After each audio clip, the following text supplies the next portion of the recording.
complicated as it used to be before.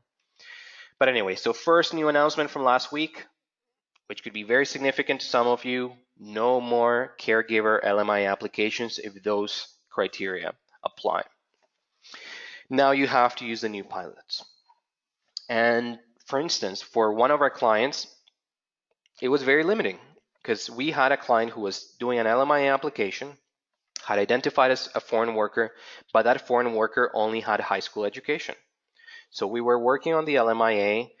Now we can't send the LMI application and we can't apply under the new pilots because you need to have at least 1 year of post-secondary education. So that's one example of someone who's prejudiced by the changes in the program. A lot of people, I mean, there's a lot to be gained from the new program, and I like them, but there's some very specific people who might be left out.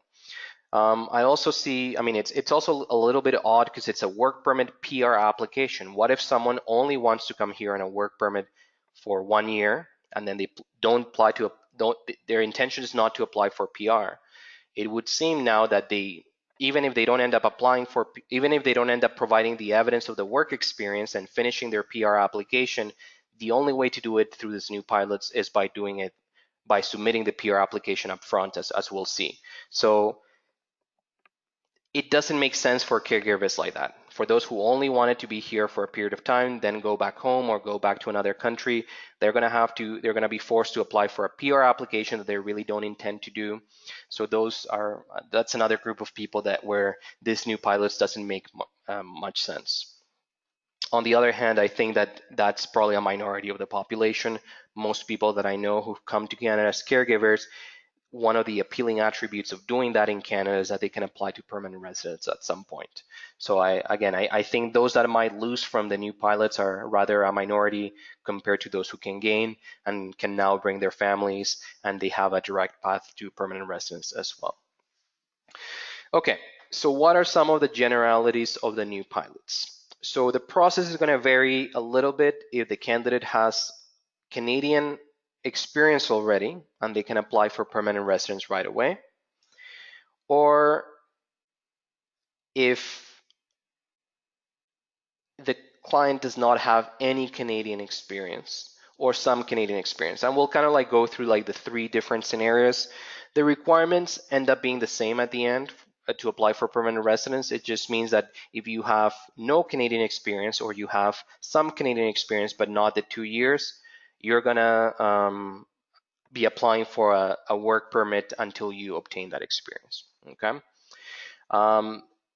Interesting enough, the work permit and PR application are submitted from the beginning. So you have to fill out the full PR application and all the documentation for the PR from the beginning. It's not like you just apply for the work permit and later on for PR, you have to do both at the same time. Now, knowing how often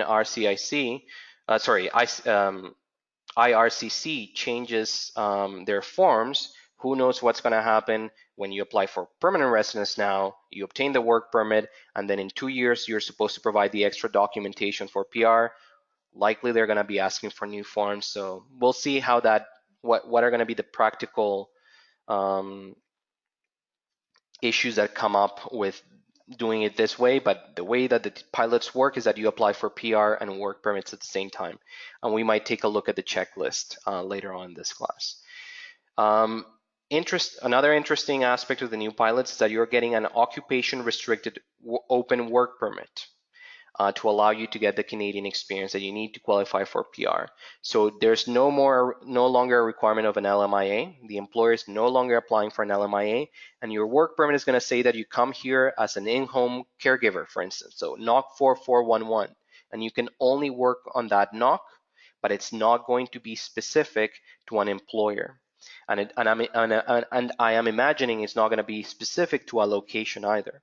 So that's a great, I think, success for a lot of the advocates of caregivers and a lot of the people who've been representing caregivers in the past, who were saying we're bringing people who are being fired or they're found in abusive relationships with their employers, and they can't leave because they're afraid that they won't have status in Canada, they won't be able to transition to permanent residence, or they're left in a situation where they're fired, they can't work for anyone else, so they have to go back home, or basically work without authorization, which is not going to allow them to transition to PR. So this is an excellent solution. You come with an occupation restricted open work permit. If one employer doesn't work out and you can find another one, great, you can make that transition. So I think that that's something that's very positive in terms of these new programs. The applicant will later provide proof of Canadian work experience so that they can finalize the PR application. And another great success and another, I think, great value of this new programs is that they allow for permits for accompanying family members while the principal applicant works. So you can get open work permits for the spouse, for the children, if they're within the age that they can work. You can get study permits as well for family members. And these applications can be submitted at the beginning, so you no longer have the scenario where you might have a caregiver come to Canada, work for the 2 years, and then bring the spouse later on because they were not allowed to bring their spouse at the beginning. They'll be able to come with their family from the beginning. So again, very positive if you're looking at the lens from the caregiver.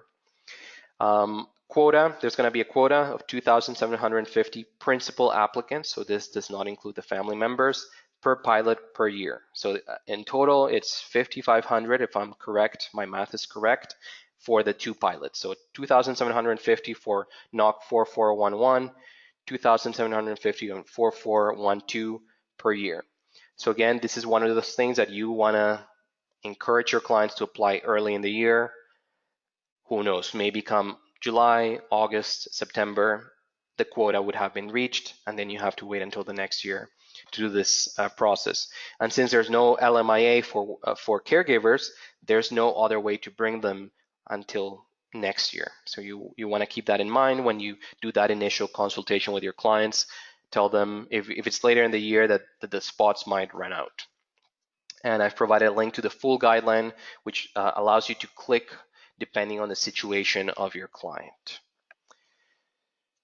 Kyle is making a comment. He's talking about in terms of integration, once the caregiver meets those PR requirements, the spouse has already been working and the kids have probably been in Canadian school. Yeah, absolutely. It makes sense. I mean, not only are we, again, working towards the goal of family reunifications, making families be together, not have caregivers be alone here in Canada while their family's somewhere else, but it actually makes a lot more sense to have, once they become permanent residents, have a spouse who's been working in Canada, who maybe has been going through those entry-level jobs for a couple of years and now is able to move to a different job. So in terms of economic immigration, I think it's a win-win situation for everyone, unless for people who just hate immigration in general.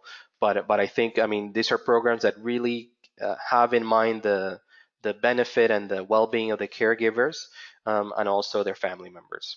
And it's, we'll see how they play out. We'll see what happens with them following elections and things like that.